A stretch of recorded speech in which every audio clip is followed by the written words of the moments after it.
Hello everyone, सबैलाई नमस्ते र सबैजनालाई सृजना आज किचनमा स्वागत छ। साथीहरु, मैले आज अलि फरक किसिमको रेसिपी लिएर आएको छु। भिडियोलाई अन्तिमसम्म हेरेर साथ दिनु है त।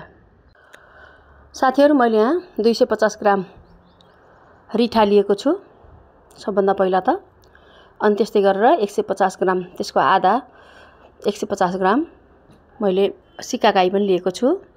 र अब मैले पहिला त रिठालाई यसरी फोरेर भित्रको बिया निकाल्छु, बिया फाल्छु यसलाई।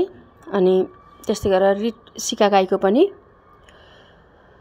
भित्रको बिया भित्रबाट चिरेर भित्रको बिया फाल्छु अनि बल्ल मैले यसलाई प्रयोगमा ल्याउँछु।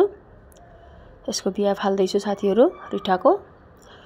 रिठाको बिया फालिसकेपछि अब पालो सिकाकाईको। सिकाकाईलाई पनि यसरी बीचबाट यसरी कप्टिएको हुन्छ, कोसा टाइपको हुन्छ। अनि त्यसलाई पनि मैले बिया फालेर रेडी बनाउँछु साथीहरु है। अब त बुझिहाल्नु भयो, मैले यसको स्याम्पु बनाउँदै छु। अब यो सिकाकाईको रिठाको बिया फालेर भ्याएँ मैले। यी बिया यति निस्क्यो। यो मसिनो वाला सिकाकाईको, ठुलो वाला रिठाको बिया, रिठा सबै यो रेडी भयो। अब यसलाई मैले भिजाउन गइरहेकी छु साथीहरु। एकदम नेचुरल, एकदमै हेल्दी, कपालको लागि असाध्यै राम्रो, कपाल झर्न कम हुने। मसँग पहिला बनाउँदाखेरिको पनि अलिकति बाँकी थियो, 50 ग्राम जस्तो। त्यसलाई पनि मिक्स गरेर मैले चाहिँ 300 ग्राम बनाएँ रिठा। सिकाकाई 150 ग्राम छ। यसलाई यही मिसाएर अनि यसलाई मैले थोरै पाउडर बनाउँछु साथीहरु।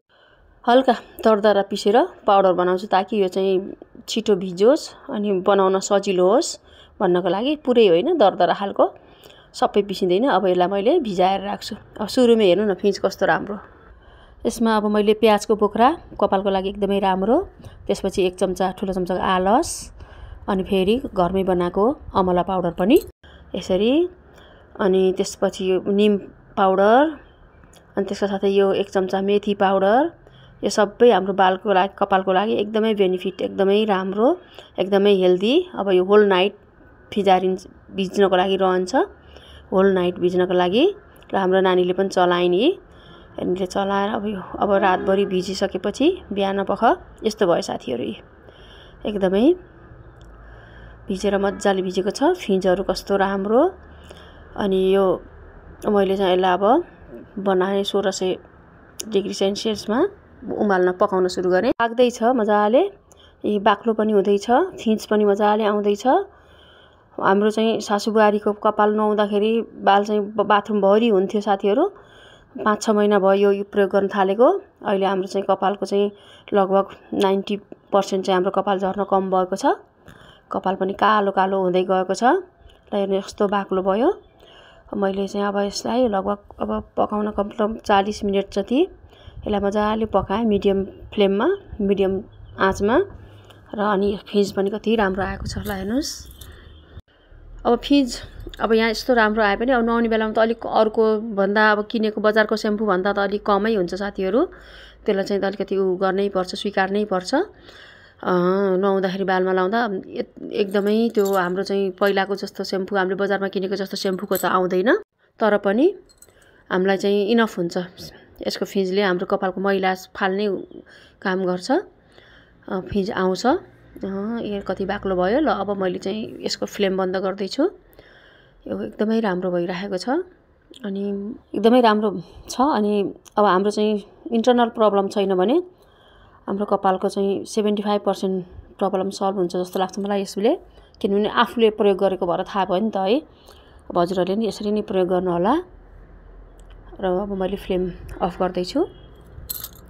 हजुरहरूले नि यसरी नै बनाउनु है त। ल साथीहरु, अब यो रुम टेम्परेचरमा आइसकेको छ र सेलाइसकेपछि हेर्नु न कति बाक्लो छ। अब मैले यसलाई मजाले सकेसम्म मिच्छु। मजाले मिच्नुपर्छ। अनि मजाले मिचेपछि अब यसको हाम्रो चाहिँ यहाँ रहेको तत्त्वहरू त्यही जान्छ। अब मैले यसलाई छान्न गइरहेको छु। मसिनो जाली छ मसँग, चिया छान्ने भन्दा पनि मसिनो। त्यही जालीबाट मैले छान्दैछु।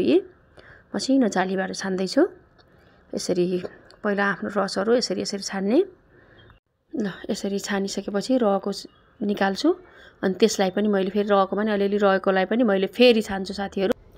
ल हाम्रो चाहिँ छानेर भ्याइयो। सबैलाई मैले यसरी यही प्रोसेसमा छान्दै अगाडि बढ्छु साथीहरू। हजुरहरूले पनि एकचोटि चाहिँ ट्राई गर्नु होला है त, एकपटक ट्राई गर्नु होला अनि भन्नु होला यसको चाहिँ फाइदा बेनिफिट फाइदा कस्तो छ भनेर हजुरहरूले। अब मैले यो रहेको जतलाई फेरि यसरी म सानो पातलो मलमलको कपडामा सकेसम्म सेतो प्रयोग गरेर हुन्छ। मसँग यो रातो थियो तर रङ जाँदैन, केही फरक पर्दैन र मैले मलमलको कपडामा यसरी यहाँ रहेकोबाट नि अझै निकाल्दैछु। यसरी हाम्रो सबै पुरा निचोड्ने साथीहरू मजाले रहेकोबाट एकचोटि छान्नीबाट छान्ने अनि एकचोटि यसरी छानेपछि हाम्रो चाहिँ पुरै निस्किन्छ, पुरै रसहरू निस्किन्छ। मैले योभन्दा अगाडि पनि बनाएको थिएँ। ल यो पुरा भयो, हेर्नुहोस् त यसको कन्सिस्टेन्सी कति बाक्लो छ अनि कति राम्रो यसको एकदमै फाइदा। कलर पनि कस्तो मिठो कलर आएको छ। अनि साथीहरू अब यो फोरोलाई चाहिँ अब मलको रूपमा सुकाएर मलको रूपमा पनि प्रयोग गर्न सकिन्छ। यहाँ एउटा दुईटा झर्यो, केही फरक पर्दैन, म निकाल्दैछु यसलाई। ल हेर्नु साथीहरू यसको फिज मैले चाहिँ त्यो छानेर पकाएको भाँडामा पानी हालेर गर्दाखेरि पनि कति राम्रो फिज आएको छ। यस्तो राम्रो छ। यो चाहिँ मैले योभन्दा अघिल्लो महिना 5-6 महिना अगाडि बनाएको थिएँ। यो अलि पातलो बनेको छ तर पनि हेर्नुहोस् यसको पनि फिज मजाले आउँछ। यहाँ अलि उज्यालो भएर देखिएन जस्तो छ नि, मजाले यसको पनि फिज आउँछ। यो 5-6 महिना अगाडि बनाएको, मैले 5-6 महिनादेखि युज गरिरहेको थिएँ। अब सकिन लाग्यो, त्यही भएर फेरि बनाउँदैछु। फेरि बनाएँ मैले आज फेरि बनाएँ। अब 5-6 महिना फेरि बनाउनु पर्दैन, बजारको सेम्पू पनि किन्न पर्दैन साथीहरू। हजुरहरूले पनि यसरी बनाएर भिडियोलाई लाइक शेयर सब्सक्राइब कमेन्ट गर्नु होला, कस्तो बन्छ कमेन्टमा भन्नु होला। अनि प्रिजर्भेटिभको लागि साथीहरू मैले अब घरमा बनाएको चिज माथि ढुसी आउला भनेर अलिकति 1 चम्चा बजारको सेम्पू पनि युज गरेँ। अब हाम्रो घरकोमा चाहिँ मैले प्रिजर्भेटिभ केही युज गरेको छैन, यही 1 चम्चा। यसैले चाहिँ प्रिजर्भेटिभको काम गर्छ, यसैले चाहिँ सुरक्षित राख्छ, यसलाई लामो समयसम्म टिकाएर राख्छ। हेर्नु न कस्तो साइनिङ पनि छ। अब मैले यसलाई डब्बामा भर्न गइरहेको छु। आफ्नो खाली भएको सेम्पूको डब्बामा कुनै डब्बामा भरेर यसरी प्रयोग गर्न सक्नुहुन्छ मजाले। अब यो चाहिँ म त लगभग 2 लिटर जति बनेको छ। Thank you everyone. भिडियोलाई अन्तिमसम्म हेरेर साथ दिनुभएकोमा धेरै धेरै धन्यवाद। कृपया लाइक शेयर सब्सक्राइब कमेन्ट गर्न नभुल्नु होला। Thank you. Have a nice day.